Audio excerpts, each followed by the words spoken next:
This is the EuroLeague Fantasy Challenge Podcast with Javier, Gancedo and Frankie Sachs. Welcome to episode number 33 of the EuroLeague Fantasy Challenge Podcast. I am your co-host, Frankie Sachs, and I'm here with my good friend and co-host, Javier Gancedo. And tell the good people, what time is it? It is still playoffs time, and I think we're having some of the best series in history. It's three series we saw home and away teams already winning.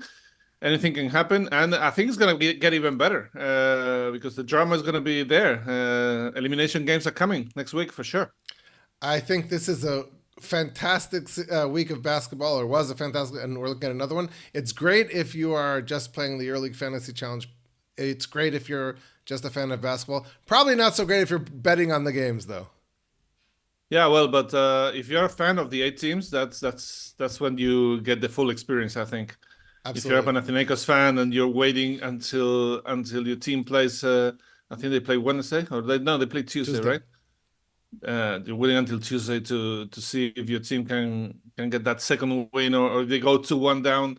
Then you have the backs against your wall, and the other way around with Maccabi. It's it's 6 teams in this situation. So yes, and then all these Baskonia fans filling the arena to see their team try to survive against Real Madrid, who's in a roll. I mean, it's a great time to be following the EuroLeague in general. A lot of great basketball last week. A lot of great basketball to come. Yeah, absolutely. And we're gonna be here to work on it and to see if we can do well in the fantasy challenge. And as every week, we have some suggestions for you guys, and let's see how it goes. But I don't know how you want to do it. Do you want to go series by series, or? Yeah, let's talk about the players who've impressed, who've disappointed, and who you might want to have this week. I think that's the best way to go. Yeah, absolutely. Well, let's start with chronologically speaking. I think Maccabi Panathinaikos is the first game. Let's go for it. Of course, Kostas Lukas has been, I think, the man of the playoffs right now. He played really well. It was really unfortunate because in game 1 he had 13 assists, career high, and 1 turnover. But what turnover was that? The 1 turnover to win the game. Absolutely. When Panathinaikos had the opportunity to take the lead, and he picked up that turnover. Then I would say that players who have surprised me, I would say none, really. I think, if anything, the player that has disappointed me so far is Dinos Mitoglou. I expected a lot of good things about him, mainly because I thought Maccabi was weak at the 4 position. But then Jake Cohen, Jaciel Rivero, and Webb, they have all, proved me wrong, basically. I think Maccabi has been really strong at the 4 position, and that has forced Mitoglou to have a couple of subpar games. And I don't know, what do you think? I'll leave you Maccabi. You know them better than me. Well, Webb is only a couple threes away from having had a monster series so far. He's been good, but he could have, especially fantasy-wise, but even just on the floor, the threes have not fallen for him so far. But that's what's separating him from being a breakout player at this point. When you're analyzing Maccabi, though, for the series and going forward, you have to. It all starts with the one player who's missing, which is Wade Baldwin, injured in the third quarter of the first game, not there for the comeback, missed all of game 2. He is, for sure the star of the team, and there's a lot of minutes to fill, and then you start having to figure out where do those minutes come from. Perhaps, in fact, some of those minutes are even coming for those guys at the 4, because you might imagine in a different situation, if he's there more, you rotate in some guys, 3-guard lineups, Bonzi Colson plays more at the 4. This situation, less for Bonzi at the 4, so it creates more minutes for Webb, Jay Cohen, and then you just have to guess of the potential guys, what are they adding, and who do you believe in the most? Is it Webb? Is it Tamir Blatt? Is it Antonius Cleveland? Is it John DiBartolomeo? And a case can be made for all of them, especially at their different price points. I believe that you have on your team some of those players, correct? Yeah, I do. Right now, at this point, I have DiBartolomeo and I have Jake Cohen. But I don't expect them to be my final lineup. They're right now in the starting lineup just because they play in turn 1, but they're basically cheap players to fill for the others that I really want. But if they have them, it's because I prefer them over players with the same price. Yes. We'll see. One thing that we are not talking about, and we should, is this matchup between Lesort and Nibo. It was really anticipated, and it has a clear winner so far. Lesort is playing much better than Nibo. Can we expect anything different in games 3 and 4? I do wonder. I expect Nebo was good in game 1, not great, but good. He had a very tough game in game 2. I do expect a bounce back from Nebo. But Lesor's put up PIRs of 26 and 22, in part because he's drawing a lot of fouls, and he could have had monster numbers. He made more free throws. He missed a lot of free throws in the first game. For now, I have Lesor in my lineup. I'm just too nervous to go into too many Maccabi players. Although, like I said before, because of the pace Maccabi plays at and the fact that Baldwin is gone and there's more, well, we don't know that for sure, but I don't expect at the time where we're taping this that Baldwin will play in game 3, but that's a game time decision. Everything we're saying about Maccabi suddenly changes if Baldwin's going to start or give it a go. Then it really throws a wrench into the plans. But if there's no Baldwin, that increases the value of a lot of guys because Maccabi is still going to push the pace. So all those guys are worthy. I'm going with 3 Maccabi players. I can see a case for Nebo, but I'm holding off, and I'm sticking with Lesor. But yeah, it'll be a fast-paced game. There'll be a lot of rebounds. There's a lot of opportunity for Lesor and for Nebo. It's a matter of where you're comfortable. Nebo is cheaper. Lesor has been a bit better this series. Yeah, well, Lesor has been, I think, a lot better. 25 fantasy points, and Nebo almost 11. So almost twice as much. Anyway, moving on to Barca against Olympiacos. By the way, you're wearing a 2011 Final Four T-shirt. I am. That's the one that Ricky Rubio couldn't play because they lost against Panathinaikos with the home court advantage. They're in a similar situation. They're 1-on-1, and maybe they'll miss the Final Four playing in Greece like they did in 2011. Rubio has been so, right? I mean, I think he lost a little bit of his mind in game 1, played much better in game 2. And I think that him and Satoransky being focused are the key for Barca to win. Not necessarily fantasy-wise, but I think that if they keep their composure in Piraeus, Barca will have a good chance to win 1 or maybe 2 games. Apropos Rubio, I actually thought when they were down 70-75 with a little over a minute to go and Rubio came with that steal and forced the unsportsmanlike foul, I thought that was going to be the Rubio magic moment. He was going to take it over. They were going to score. He made the free throws, but then turned it over. But I thought that was going to win the game right there, and it didn't happen. But when you watch Rubio, even though he hasn't played, certainly game 1 didn't play great, you do feel like magic can happen in any second, and there's something exciting there. I think that Barcelona is the most exciting team to watch right now, just because they are of the 8 teams the one who's got the most potential to still reach. And if they put it all together, they can be the best team. Because of players like Javier Parker, who had a monster game too. It's all that individual talent when it comes together. I think that they are a supremely talented team. Will it all come together? That's the real question. Okay, I have several things to say. First, Vesley has not been playing well, but he's trying. He's trying hard. He had a horrible game 1, probably one of the worst playoff games of his career. But then in game 2, he had 7 offensive rebounds, meaning that he's trying. Things are not going well for him for whatever reason. Probably the size advantage with Milutinov and Fall is too much for him. I don't know. But I think Vesley is going to be improving throughout the series, and I think he's a player that everybody should have. Also, I'm surprised to see that the fantasy leader in the playoffs for Olympiacos is Filip Petrusev. He has more fantasy points than anybody else.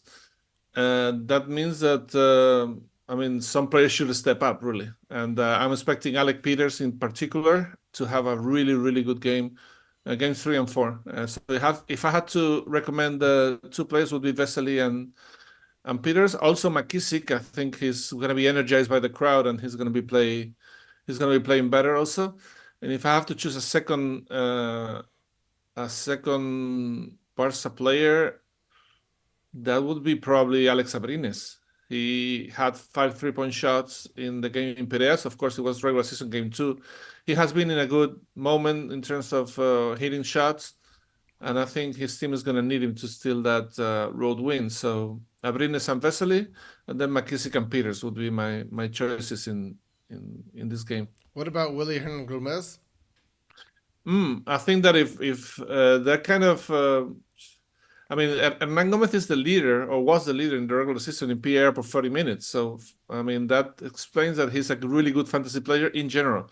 But I think that if Vesely is going to play better and better, Hernan Gomez will see less minutes, maybe. So, we'll see. But, I mean, I think whoever dominates the paint is going to win the series.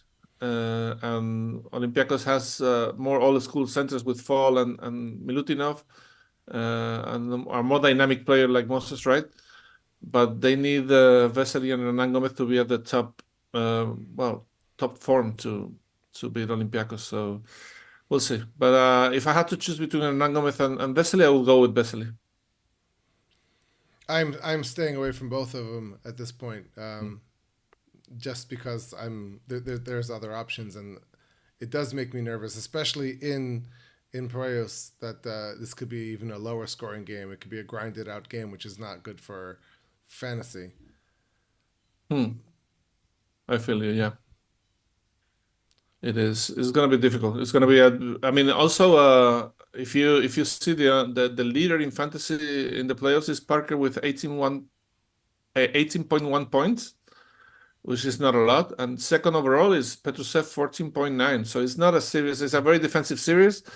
Maybe we should look elsewhere to see who's going to be, the fantasy hidden star of games 3 and 4, right?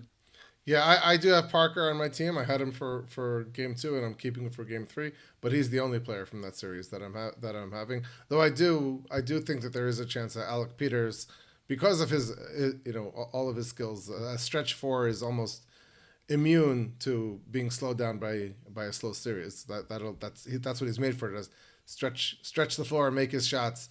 And at home, if those threes go in, then he could have a lot of points. I endorse Peters for anyone who wants to take him, though I don't think he will be on my team this week. Yeah, absolutely. When I say this week, I'm only talking about game 3. A lot can change from game 3 and game 4. So when I'm saying a guy like Peters may not be there, I have right now 5 guys on my team between Real Madrid and Baskonia. And if Real Madrid wins game 3, that's 5 spots to open up that I will be filling up with guys like Alec Peters, who I like, but I'm not taking right now. Yeah. Well, moving on to Monaco. Well, Fenerbahce Monaco game 3. I have Saras as coach. Let's begin with that. I think Fenerbahce is going to be really strong at home. It has been all season. They're going to win game 3. And that's why I'm getting him, and I'm getting Hayes Davis, who has been fantastic.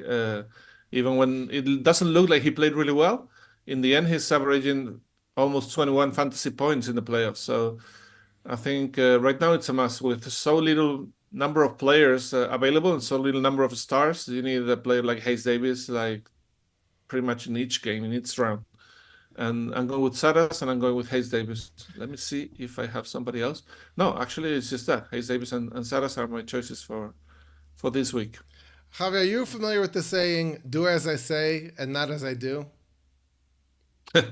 Yeah, I mean, I heard it a couple of times, yes. So my advice to everybody out there would be, you need to see the series, see how guys are playing, and not get stuck in what you thought a week ago. You have evidence of 2 games and how things have gone and who's hot. And if that's the case, then everything that you're saying, Nigel Hayes Davis played well. He should be on your team. I forget, there was something else you said also that kind of falls into that. Or another case would be Kostas Lukas has been on fire, unstoppable, coming off his best offensive game or 2 of his back-to-back. I mean, the 13 assists game 1, the career high 29 points in game 2. So that's what I see, and I would tell everybody, learn from that and have those players because they're finding matchups and working. What you should not do is get stuck in your thoughts from a week ago. However, unfortunately, I am still concerned that John Brown will make life difficult for Nigel Hayes Davis. I know that, so I'm not taking Nigel Hayes Davis because of that, and I am concerned, or I can't envision, if I expect both Real Madrid to win and if I would expect Fenerbahce to win game 3 at home, I can't imagine Fenerbahce winning by a larger margin than what I think Real is capable of. So I'm keeping Chus Mateo as my head coach, and not Charas. Mm-hmm. But I understand why you're doing it. All the signs could have pointed to, a week ago I wrote on the website that Fenerbahce is a team that's hard to beat in Istanbul. If I stick by that, then they should end the series this week. So why would I not go for Nigel Hayes Davis or Charas? I don't know. Maybe I'm being stubborn. So I would advise people to consider them, but personally, I'm not there, at least not yet. It also depends on injuries, and let me explain. If Kostas Papanikolaou is going to play, and he was sick, I mean, he has to play, I guess. No sickness lasts for more than a week, I guess. If Papanikolaou is available, then Peters will go down to his natural position at the 4. He'll be more dangerous, and he'll be a better fantasy choice, I think. Same goes with Fenerbahce. If Motley is not going to play, then Motejunas, who has played really well until now, he should keep playing well. But if Motley is added to the equation, then anything can happen. Of course, Papagiannis and Stanley would be bad choices because they'll see less minutes. But what about Monaco? I don't know. Motejunas has been amazing. He's been hitting shots, scoring in the low post, rebounding, doing really, really, really well. I think he's been probably my biggest fantasy surprise of last week. But right now, if I think that Motley is going to play, I'm not even considering Motejunas. I think that's bad news for Monaco. In general, with one of the things that is so different, fantasy-wise at least, if we're just talking about strategy, how you build your team, when there's 9 games in a given round in the regular season, you can always find a couple matchups that stand out, a couple superstars playing against weak teams, and you build your team accordingly. Here we're very limited, only 4 games, and if you don't want one because they're playing against excellent defensives and it might be a slower pace, and you don't want another because of a gut feeling, all of a sudden there's not much to choose from. So we have to take players that we have a little bit less confidence in, or matchups that are a little bit more questionable. That's why finding people whose value increases or minutes go up because of injuries is so valuable. One person who we did not mention is Papapetrou, Yanis Papapetrou from Panathinaikos, who played only a handful of minutes in game 1, 2 or 3 minutes. I was a completely non-role, and then had 15 minutes and a huge role in game 2. What was the difference in game 1 and game 2? Juancho Hernan Gomez was ill and did not play in game 2. If he stays out, now and if Hernan does play game 3, it's Papapetrou relevant? Absolutely. Check the injury report on Tuesday when you finalize it. That's somebody who was not priced high and could be relevant.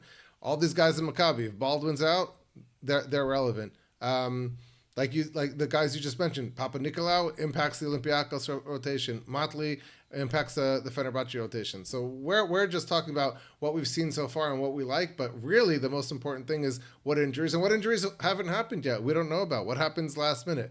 So Tuesday is really when you have to buckle down, check the injury report, see what's going on, and everything could change. And fortunately, unlike the regular season, unlimited moves. So if those things happen, you're safe. You can tear it down and rebuild the whole team in 10 minutes. You talk about what we've seen so far, and what we've seen so far we saw on EuroLeague TV. That is right. And that is where we will see games 3 and 4, and if necessary, game 5.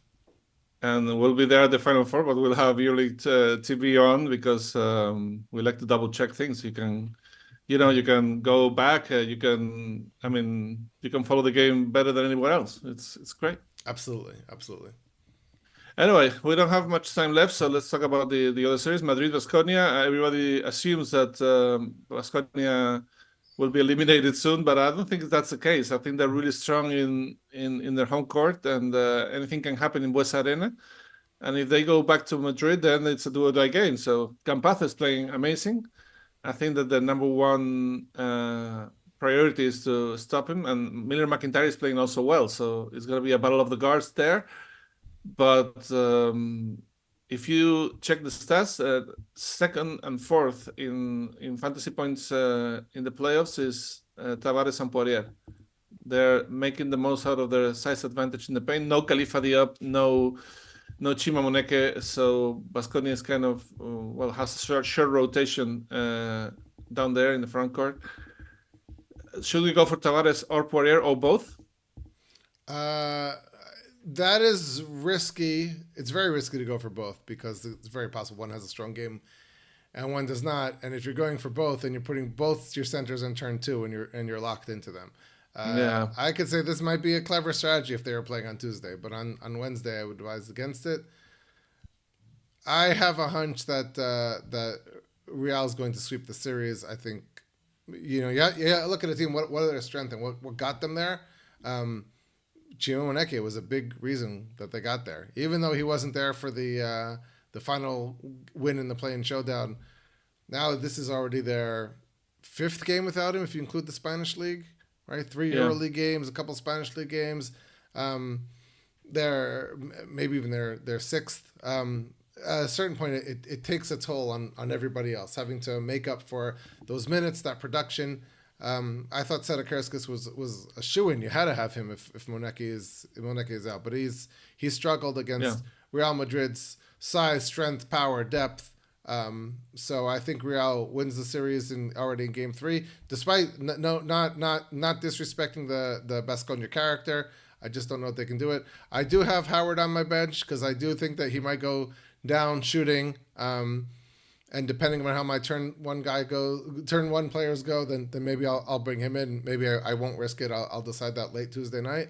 But I think that there's too much value fantasy-wise and in real life on Real Madrid, and I've got 3 Madrid players right now in my lineup. I've got Campazzo, I got Tavares, I have Hazonia, and like I said, I expect Real to take to sweep the series. If fantasy was ruled by points a game and not PAR, then Marcus Howard would be a must for everybody. He would be the leader of everything. But I have to say that this weekend in Palencia, he had 36 points and a PAR of 30. So there's hope in that sense. He was the MVP in round 33 or 34 recently. Right, exactly. So I think he's going to bounce back in front of his fans. Also, I have to say that Sadakerskis also had a bounce back game. Huge, 23 points, 23 points, 12 rebounds, 36 PAR. Costello had 22 PAR. Of course, this is a bottom of the table Spanish league and not Real Madrid, exactly. But I expect Sadakerskis and Howard to play really well next week. Let's see if it's only 1 game or 2. But I think that if Howard has a good night, Baskonia should win at least once. We'll see what happens. Anyway, let's move on to the teams. Like I said, I have Jasikevičius as head coach, and my starting lineup is Vesley, McKissick, Peters, Slukas as captain, and Di Bartolomeo with Sachs at the 6th man because he's only 4 credits. And on the bench, in case, I have Campazzo, Tavares, Hayes Davis, hell of a bench, and Rokavopoulos. So that's my team. Yeah, I might still make a change, particularly Rokavopoulos, who is 5.5. Is that what it says? And I've got more. I may switch him to somebody else in the 6 range. Right now, someone who plays on Tuesday, like perhaps Papa Petrao or Cleveland. But right now, what I have as of taping, I have Lesor as my captain, Chus Mateo as my head coach. My forwards are Colson and Parker, and my guards are Blatt and Brown. And on the bench, I have all the guys from the 5 guys I've mentioned from that Real Madrid-Baskonia game, Rokopoulos, Howard, Hazonia, Tavares, and Campazzo. I do think I'd rather get a 6th guy playing on Tuesday, and maybe Rokopoulos is the guy to go, since there is some value in that 6 to 6.5 points range between Cleveland, Papa Petrao. I'm not even sure who else, but I forward that's probably an upgrade I will make. It's interesting. We have very different starting lineups and very similar benches, so we'll see what happens in Game 3. Anyway, enjoy the games. It's that time of the season. I mean, you gotta enjoy it. It's do or die games and action and great crowds, and it's gonna be something to remember, like every year. And just that, watch it if you can on EuroLeague TV, of course, and see you next week. Anything you're looking forward to, Frankie? I'm looking forward to it all. I mean, it's a great time of year. I have not looked at the schedule of the games. I do hope the timing of them. I hope that there's a little bit more of a gap in between them, so you can see more of the games, and instead of having to turn one off at halftime.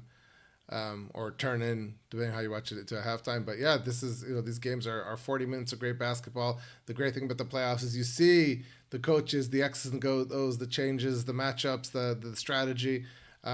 If you love basketball, and tell your friends who don't watch the EuroLeague, this is the best time to watch great basketball. These playoff series are second to none, and I recommend, if you love basketball, don't miss this. You are old school, Frankie. You can have the double screen on EuroLeague TV. Remember that? That is true. You can, and I do sometimes use it, but I actually like the one big screen so I can. Yeah, that's the best, I have to admit. All right, well, guys, see you next week. Enjoy the games and good luck in the Fantasy Challenge. See ya.